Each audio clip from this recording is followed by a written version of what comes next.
Hi Flosstube, it's Lynn, the Canadian Stitcher. Welcome to my new subscribers and welcome back to whoever's coming back to my channel. Thank you all for your likes, comments, and subscriptions. I do have a couple of new subscribers, so welcome to you. I'm going to talk about the progress that I made in the last 2 weeks and my Mania plans.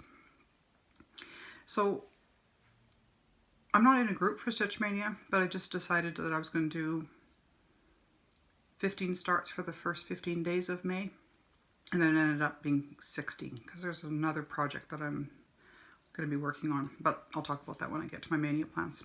So I think that starting a whole bunch of little projects at a time is not something that I'm going to necessarily like, but I want to try it because I want to see what I can learn from that. There might be things in it that I do end up actually liking, and there might be things that I don't like about it. So then I can adjust for next year of like how many projects I'm going to want to work on. I'm finding this very overwhelming. But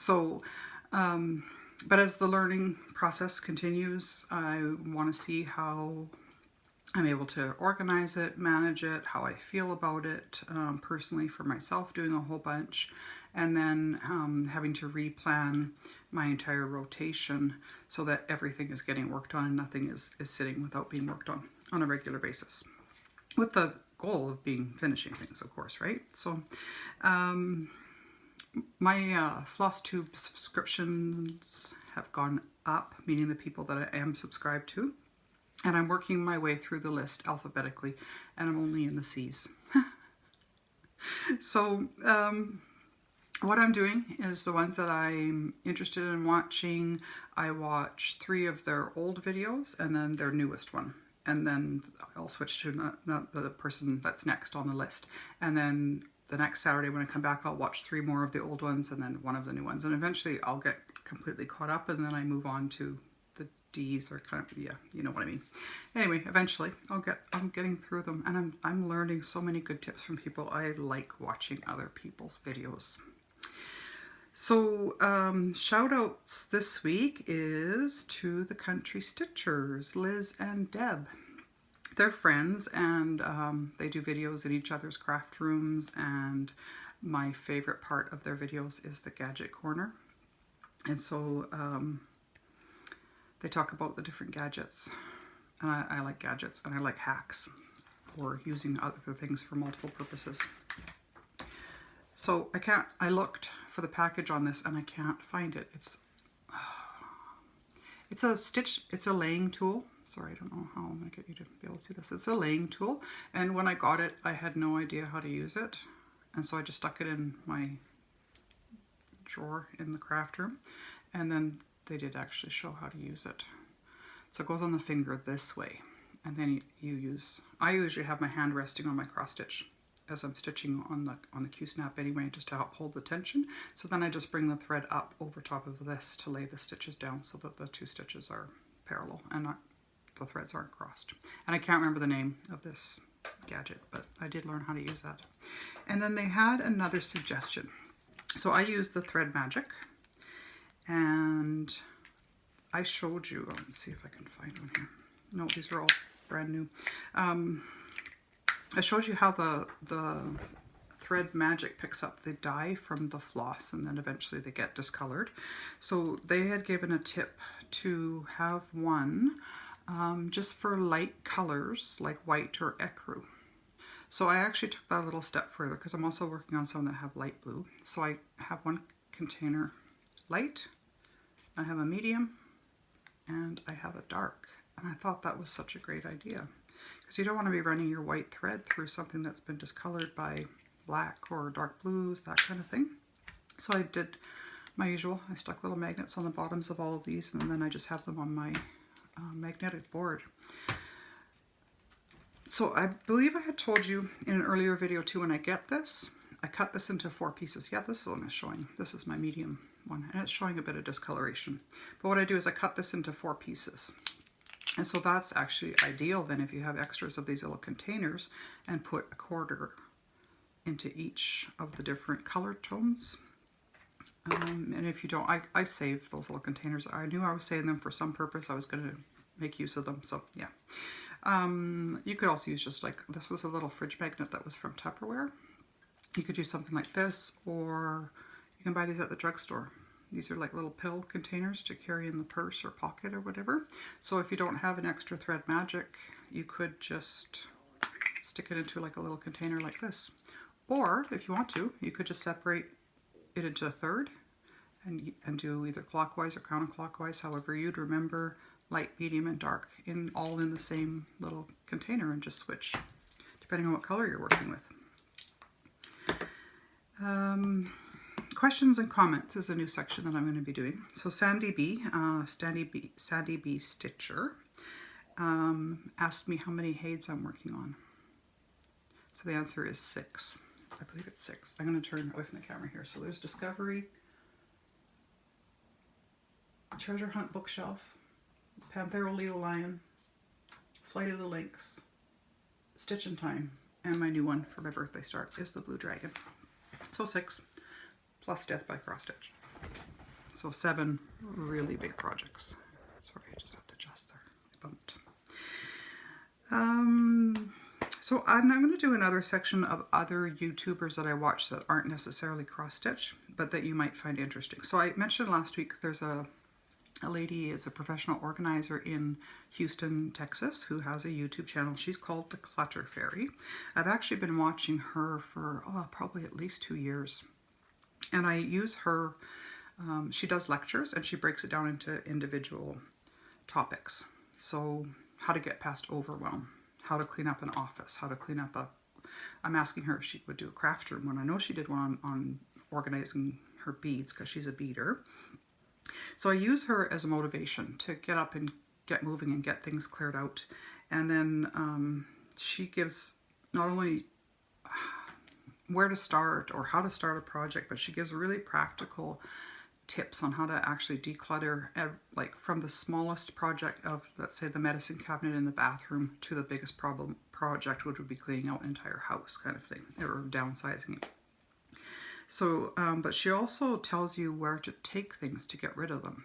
So for myself, I don't have a problem so much getting rid of stuff, but I have a problem getting it out of my house. I can easily say I don't want any of the stuff anymore, and then just pile it all up. And then that pile will sit there literally for, I don't know, like a month or more.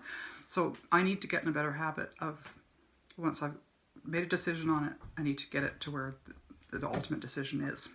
So we'll break it down into 3 different categories: the keep, the donate, and the discard.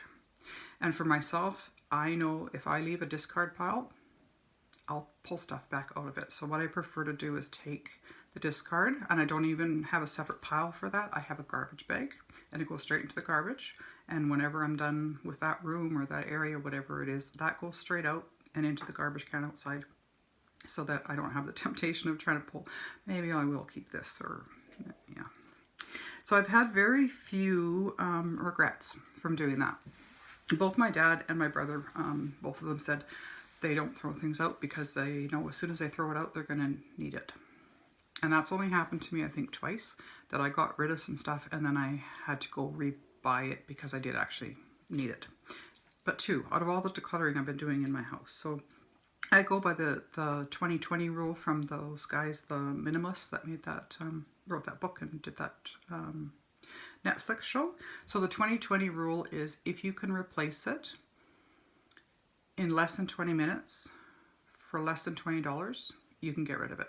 Because if you need it again, you're going to be able to replace it very easily and inexpensively. You could do a 10-10 rule if you wanted to, or 50-50, whatever works for you. So I did really good on my bedroom, and one of my sons has been working out of town and he was back for Easter weekend. So when both of my sons were here, I had them move my 2-seater from my living room up into my bedroom because I'm setting up a separate stitchy spot in my bedroom. I told you I have really good light there in the evening. Plus, Lucy's hair, when I'm working on some projects that have the darker colors, his hair is, I'm getting very annoyed by the white hair, and I'm going to show you a little fix that I did for that. But so sometimes I think I might want to come upstairs and just be away from him and be able to stitch without feeling frustrated. So yeah, so the Clutter Fairy. And then after I mentioned her last week, I thought, oh, I probably should have asked her before I said her name on my channel. So I sent her a message and she said, yeah, that's fine to say her name. So if you like organization, or you want to start organizing or continue working on projects that you have been organizing, hers is a really good place to start as a resource. She's very, very knowledgeable, and she's a very good speaker, also like public speaker. She does her lectures. So yeah, some of them are live, and then some of them are just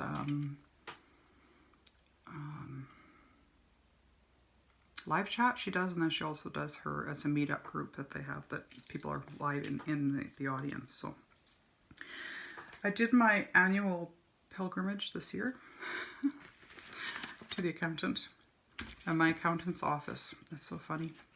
The first time I'd ever gone there, I said, well, where's your office located? And he said to me, do you know where the candy bouquet is? And I go, yes. And he said, there's a little door right beside the candy bouquet. I'm going to talk about this in a second. There's a little door there, and then you just go straight up the stairs. I've passed by that probably hundreds of times and never noticed that little doorway there. So,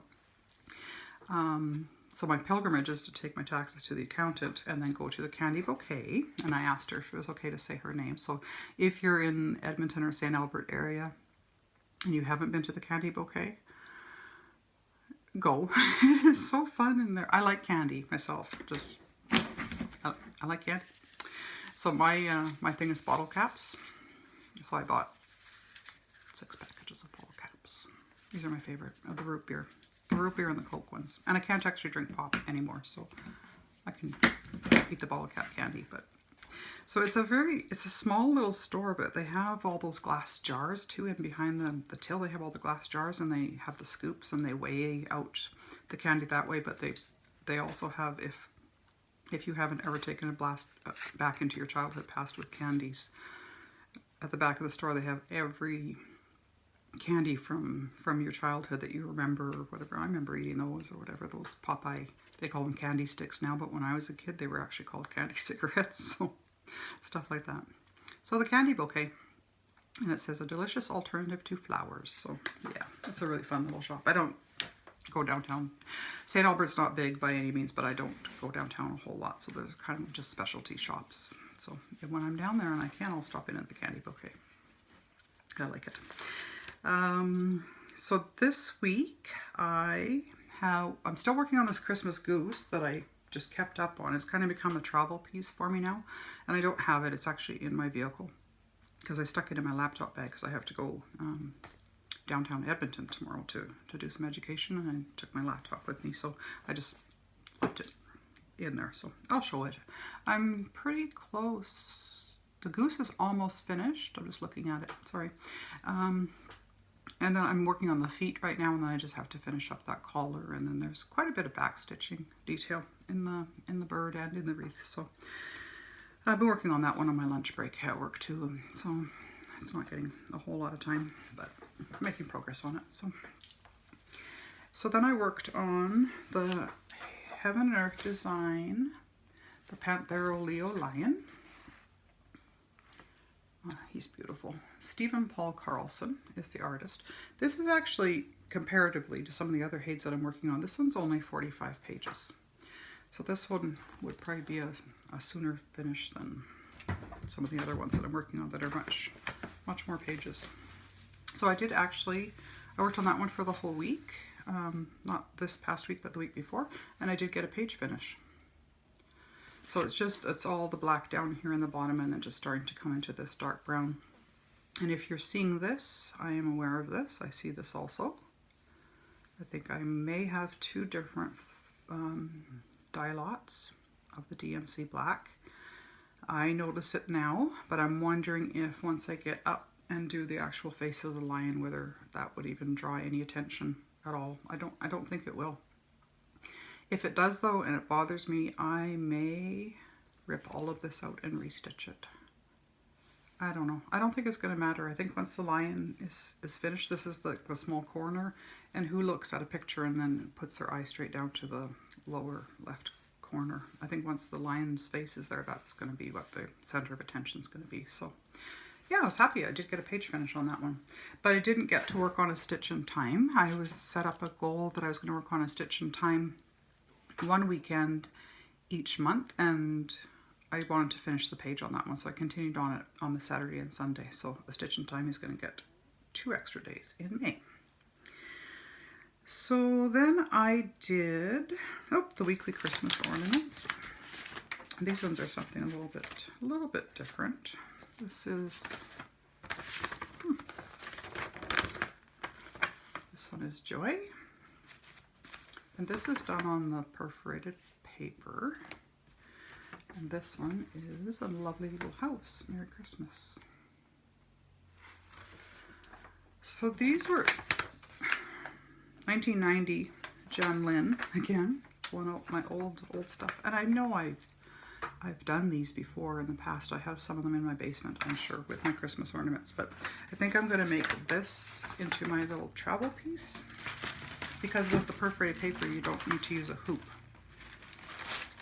So this will be a good little travel piece that I can just stick in my vehicle or tote bag or whatever, so that I have something with me.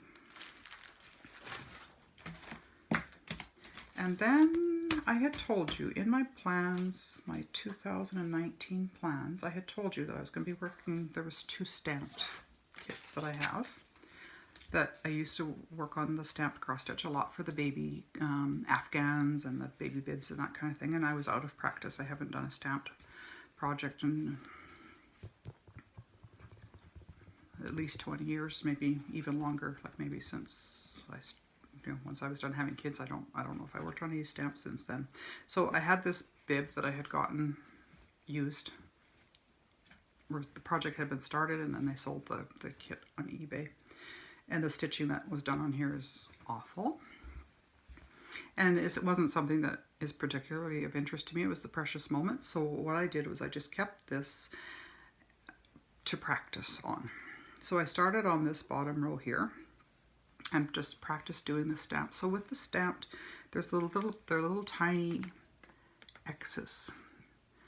So I don't know if you can even see the person, whoever had started this, they stitched it and put the needle in right at the top of each of the X's, which is not actually the right way to do it, because you want your stitches to join for coverage.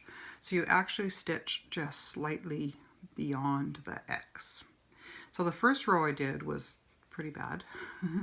The legs of the stitches are all different sizes, and a couple more rows I did the same thing. They're not all really even.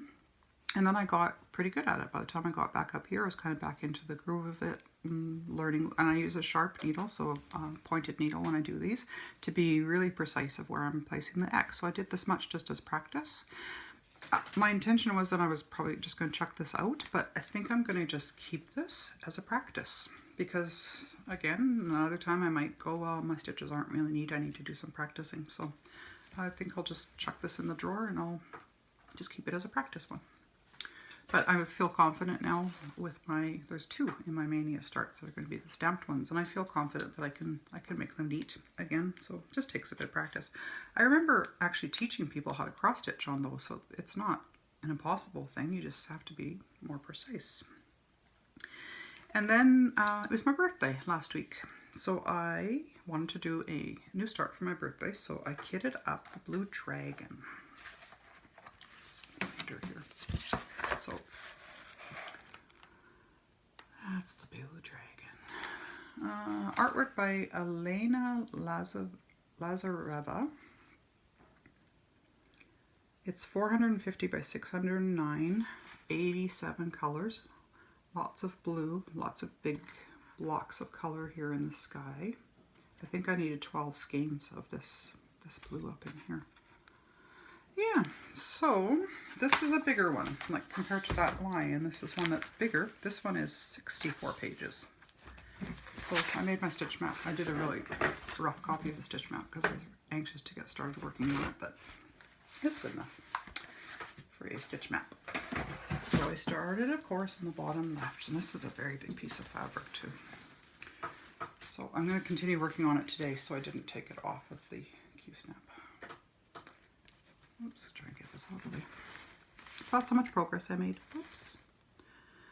is just a part of the background there. It looks like rocks growing in some, or not growing, but trees and rocks in there. So, and then in the second page from the bottom,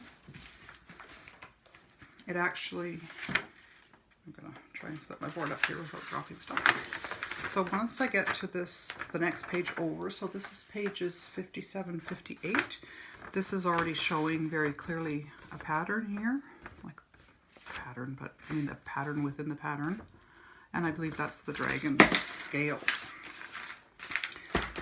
So it won't be too long, but like getting to the second page before I'll, excuse me, before I'll be able to see some actual progress of what's coming out in it. So it starts with the blue scales right over here. So the second page over. So that'll be good, because it's not like I'm just stitching background, and then pretty soon it'll be coming over into her hair and her dress, and then, you know, filling her in across here. So yeah. So I was excited for that one. And then while I was kitting it up, I actually figured out that that's my favorite part. No, second favorite. My first favorite part about doing cross stitch is finishing a project and putting the last stitch in. I love that. It's finished. And the second part is kitting up to start a new project. So what I do is I photocopy the pattern, I photocopy the thread symbols and the pages that I need. I make a picture to put up on my board here, and I go into my craft room and I sit down with all of my boxes of my DMC floss, and I like to go in and pull out all the floss and place them in the floss boxes and that, and make a list of what I'm missing for it or what I need multiple skeins for. And I actually really like bobbinating the floss, like winding it, like physically doing that, not just as an organization technique, but I physically like sitting there and winding them. So if you live near me and you want me to wind your bobbinate your floss for you, I will, because I like doing it. So I did make some pretty good progress on her. I think I started on her on Wednesday. I'm not sure if I worked on it at all on Friday evening. I might not have. So I had this idea, and I don't know whether anybody has ever done this before, but when I was bobbinating, I thought about making a needle minder out of a DMC label. And then I stuck the color on there. I just cut it out and stuck it on there. And then I thought, well, I also did, first I did this one with the color number. And then I thought, I actually like the DMC trademark, their symbol. Of course you can't, I wouldn't be able to sell this, it would be a trademark thing, but for myself, just to stick it on my board. And with the color name, I was wondering for people who do parking, whether that would be something of interest to them if they want to park their thread and then either tack the floss down underneath it or loop it over so that they know what color they have parked. And then the simplest form of being able to do that was just to cut the tube, the packaging, the tube of the DMC. So the 775, that's what I need so much of. And I just stuck a round magnet, or like a cylinder magnet, down inside there. And then that could be used as a small needle minder for someone who parks, and they can park their thread with the color label. I don't know if anybody's ever thought of that before. Of course, I haven't watched everybody's YouTube videos, but I thought that was a kind of a good tip for someone who does parking and has trouble keeping track of their colors. So I'm going to do, I was going to do a new feature. Again, it's the weekly scissor fob, just because I made myself a little collection of them. So yeah, you're going to see a lot of skeleton keys, because anything that dangles. So that's the skeleton key one. And then I have these little forceps that I use sometimes to help push my needle through the back if it's heavy. And I just put the fleur-de-lis on there.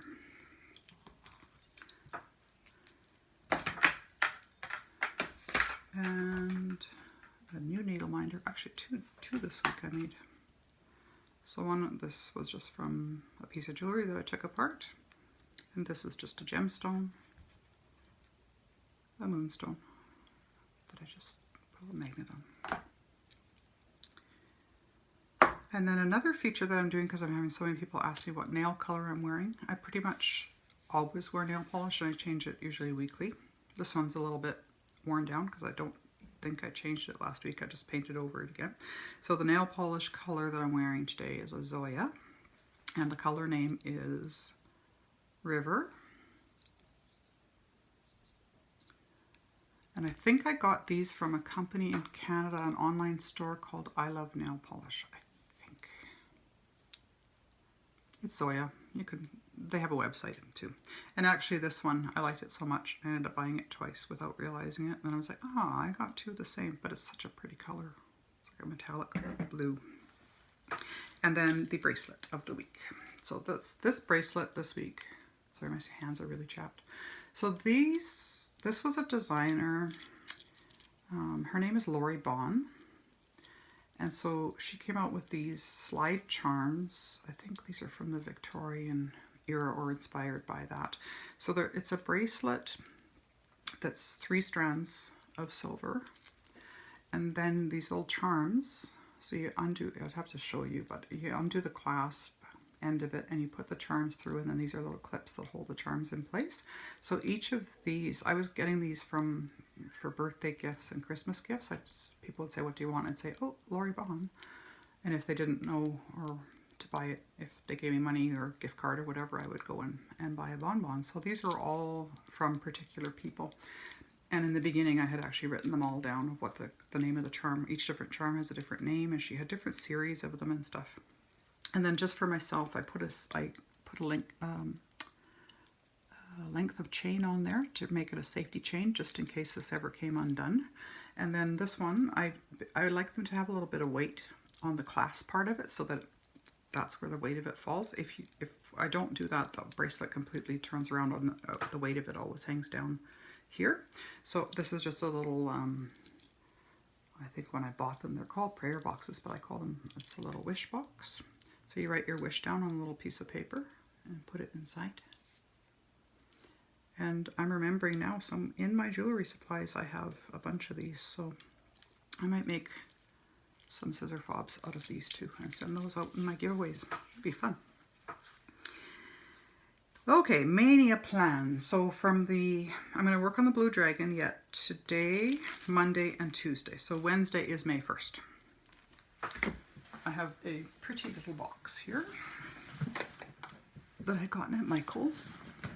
It's got the handles on it and a little clasp, so I put all my Mania dreams in here. So my plan is to do 15 new starts for the first 15 days. Actually, it ends up being 16, but I'll tell you about 16 when I get there. So starting on the 1st is going to be the Thomas Kincaid Home is Where the Heart Is 1. That's a stamped one. May 2nd, Home is Where the Heart Is 2. Same thing, it's also stamped. These are fairly quick because like I showed you before, you just fill in. This is the one that has lots and lots of French knots in it.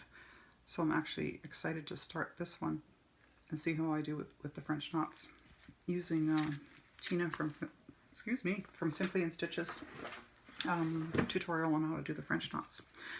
And then Friday, Saturday, Sunday, Monday, so the 3rd through the 6th is going to be Joan Elliott, Dream, Hope, Believe, Imagine. Each design is 84 by 56. And I'll just start on one each day. And I got to do this one. This is they show it on a variegated fabric there. So I got DMC Marble Ada. Let me see if I can see what color it is here. Doesn't say what color it is. Yeah, so I got a big enough piece that I can cut this into 2, so I'll have the 4 of those. When I had done my plans for 2019, I had that whole big box that had all my things that I wanted to start. And when I sat down and went through that, and thought about it. It was like, well, when am I going to start all these things? If I'm starting on my birthday or I'm starting on the first of the month, then where do all these little things fit in? So that's how I came up with the, I want to do a Stitch Mania and get some of these little things started that were in my plans. So I have the two hummingbird coasters. So that's going to be the 7th and the 8th. And then I have the Cross Country Stitching magazine from December 1998. And I'm going to do, I have these pre-made, let's say Aida fabric with the eyelet border. And I'm going to do these 3 and the little angel. So I have 4 of these little hearts left from when I had ordered them from the company. So I'll have those 4 are going to be new starts, one each day, 9th, 10th, 11th, and 12th. These little things, I'm hoping them can become my travel projects. So, and then I have the new start on the 13th will be Dimensions. This is a very old kit again, Dimensions. Stamp Cross Stitch Garden Gazebo. This one has, ooh, that's quite a lot of floss that came with this one. So this is going to be a little bit, this will be a bigger project.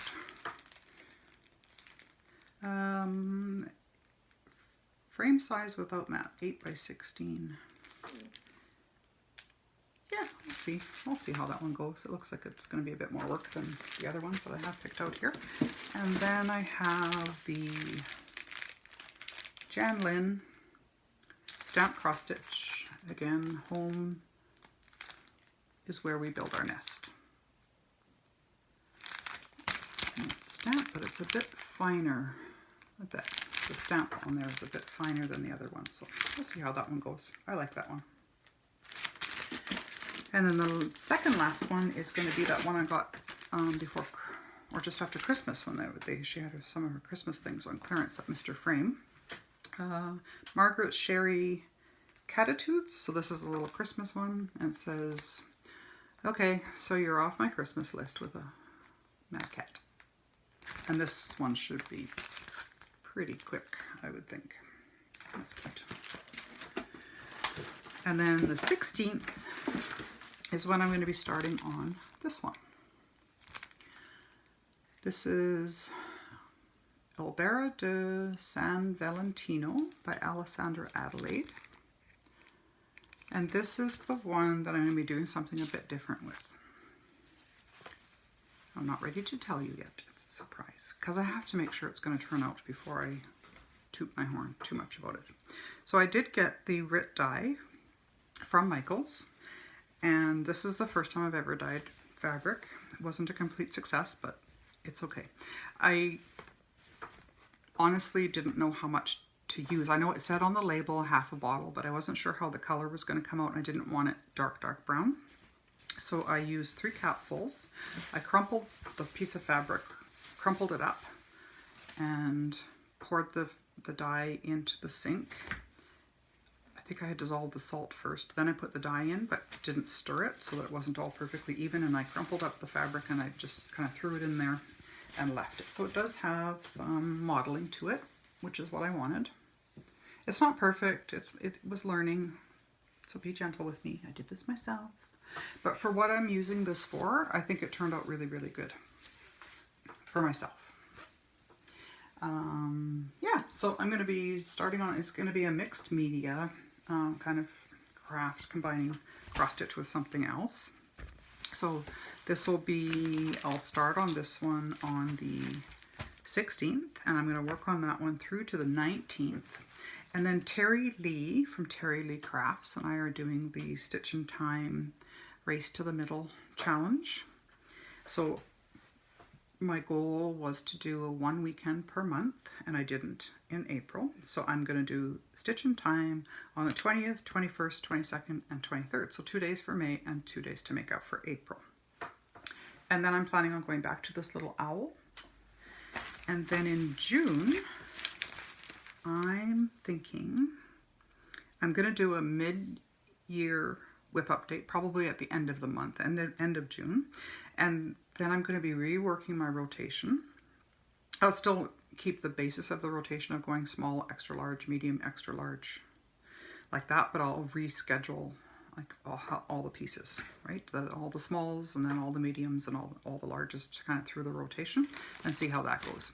And then at the end of the year, I'm going to see how I did on my HAEDs and how much progress I was able to make on those as a multi-year project for those ones. So yeah, that's all my plans that I have. I have lots going on, so that's good. Organization is going to be interesting because I like to have a separate bin for each project, and I like to have my separate floss boxes for each thing. I forgot, I had something else I wanted to say. The organization. Lost my train of thought. I apologize. I'm so sorry.